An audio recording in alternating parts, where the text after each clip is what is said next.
Hey guys, Joe and August here. Today I want to talk about the best gimbal for smartphones, mirrorless cameras, and action cameras. Now some of you may know this already, but I'm not really a huge gimbal fan. Since I started my videography journey a few years back, I had gimbals a couple times, but I always sold them because I never used them. My preferred way of shooting is handheld, so I always neglected the gimbals that I owned. But I have to say there are some shots that are absolutely impossible to get without a gimbal. So that being said, I'm really excited to review this gimbal that I have here today. It's the Scorp Mini from Feiyu-Tech. Since getting the Sony FX30, I wanted a small, lightweight gimbal that I could bring along to weddings to get detail shots or to use for YouTube. And as quick as that thought came, I got an email from Feiyu-Tech asking if I wanted to review their Scorp Mini gimbal. So I said sure, and here we are. This is a sweet little gimbal for smartphones, action cameras, mirrorless cameras, and I gotta say that I'm quite impressed with this. So let's jump right into this. Now I don't want to go deep diving talking about every single specification of this gimbal, but I do want to highlight some of its main features and why I think this is a great budget option, even compared to the DJI RS3 Mini that was just released. That gimbal is an awesome choice as well, but the price tag is a bit higher. Let's first talk about the build quality of the Scorp Mini. This thing is actually really sturdy for being so lightweight at 787 grams or 1.74 pounds. It has good grips on both handles, and the tripod mount is decently built even though it's just plastic. There's an index finger trigger,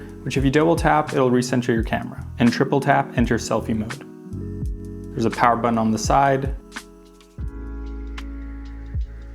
a multi-function knob which controls the roll, tilt, and pan axes. It can also control your focus or focus motor if you have one attached. There's a switch here to switch between your multi-function knob settings such as your roll, tilt, pan, or focus. FPV button to access FPV mode where the gimbal follows your hand movements. Joystick that can control the tilt and pan axis. Mode button, which one tap is pan follow, two taps is PTF mode, and three taps is FPV mode. It has a shutter button which half press is to focus, single tap is to record, and long press is to take a photo. F1 and F2 buttons. F1 double tap for portrait mode.